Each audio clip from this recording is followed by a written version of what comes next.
through. Power.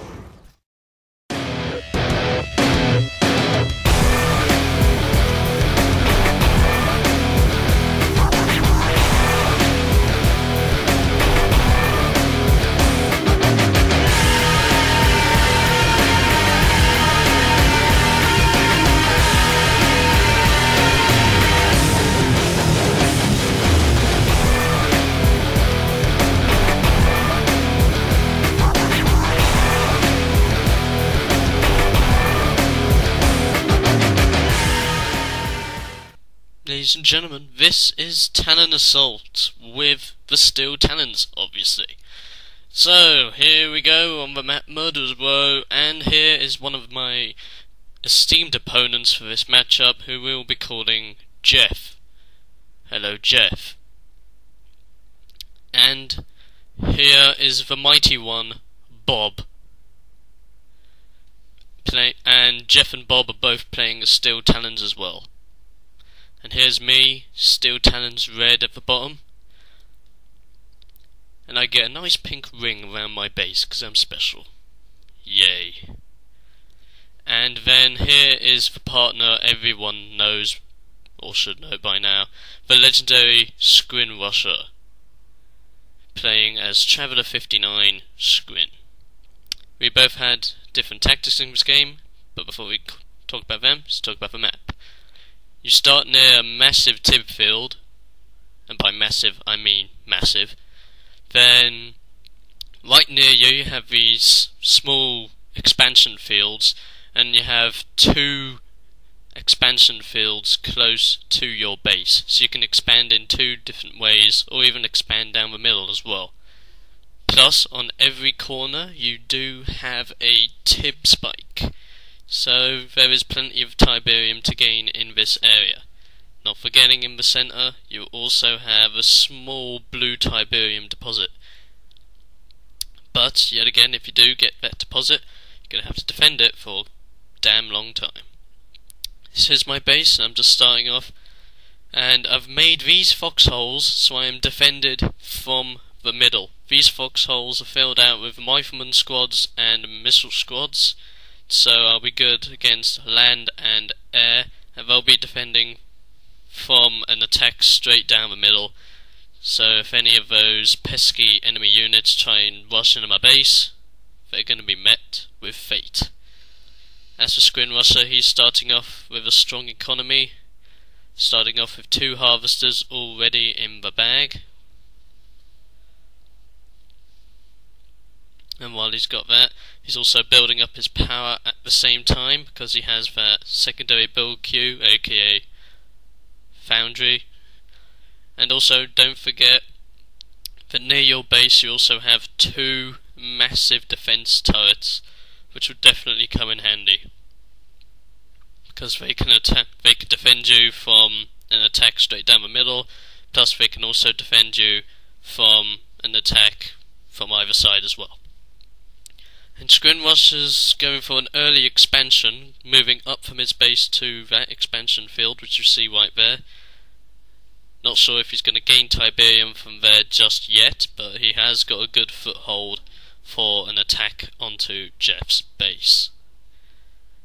Now you see the beginning of Jeff's base. He's got his secondary build queue up, he's starting off pretty well, and he's occupying these buildings down the middle so he can give himself a nice bit of a defense.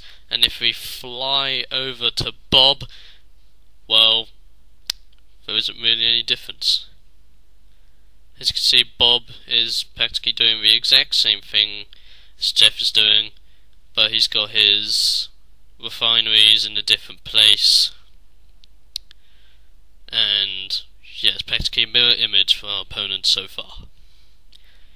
Anyway, for me, this is my base again. My base defense lineup is coming up yet again, and I'm making a complete defensive line, so I will be utterly and completely defended from anything that comes in front of me. So they will defend me all the way over here. So if the enemy tries to flank me from that side, they're going to be gravely mistaken, because it's going to take more than that to take out me. Ha ha. And also that turret will defend that tip field.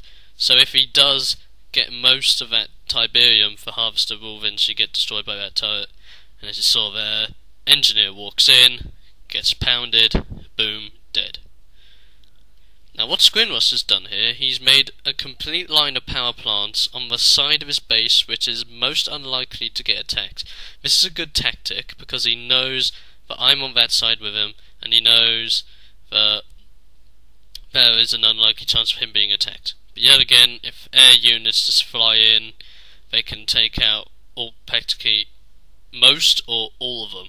So air defences could be needed for those power plants. If you look over here, he's now got 2 more refineries.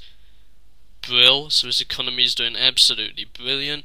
He's making his defensive line at his expansion field so he can defend his base from early attacks and also make sure that the enemy doesn't try anything sneaky.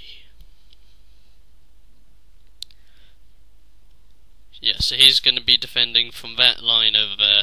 Now what he should be trying to do, he should be trying to use those defences and see if he can de-occupy that building. But later on in this strategy vid, you're going to see he uses a different way in order to make that building inaccessible to any units. Meanwhile, if you look at Jeff's base now, he's got his war factory up now, possibly going to go up to the big vehicles of the match now. And if we go to the Mighty Bob, well, there isn't much difference. But, way, Jeff and Bob must be working so well together that they're practically copying each other. Wow, that's so excellent. Anyway, my base is coming on pretty well, my defensive line's coming on pretty well. I've also got a refinery at the expansion field, so my Tiberium intake is going to be better, hopefully. Now, as you can see down here, not sure if you can see him, but Engineer's walking down, and Engineer gets completely and utterly pwned by that big ass turret. Now, this is what I was talking about. Scrinrusher's using that lightning coil to try and damage that building so much that the units have to leave it. When he does this, it will help him so damn much, because this will enable the fact that he'll have a better chance attacking Jeff's base, and also he'll have there's a less chance of his units getting destroyed, let's put it that way. But as you can see here, now that he's deoccupied that building, he's now got 2 Predator tanks going at that coil now, so he's got to be careful. But yet again, if they decide to go with his defensive line down here, he's going to get pwned because he has his anti-unit and anti-vehicle defences there already. I could possibly see some lightning rod towers being made later on in the match, so we'll just check that later. And look, there's his tech centre, obviously going up for the tech. And could this mean one thing? Yes. There's the chamber. It only means one thing. It's hexapod time. So as soon as the centre goes up, you can automatically see that he's going straight for the hexapod, which means he's planning to go for a pretty sneaky and very ponage win. It's me up here, my defensive line still coming on. Plenty of power. My units that are defending the middle are still defending the middle, and I have a great defensive line there, not just with those units in the foxholes, but also with those turrets. So I am very glad. Very, very glad. But yeah, as you can see, I've got my war factory up, so that's going to be starting to make behemoths sometime soon. But before I make behemoths, I'm going to be making rigs to help out my base defences. And as you can see, his Scrinrusher's lightning coil is now getting attacked by 2 predator tanks and even a hammerhead.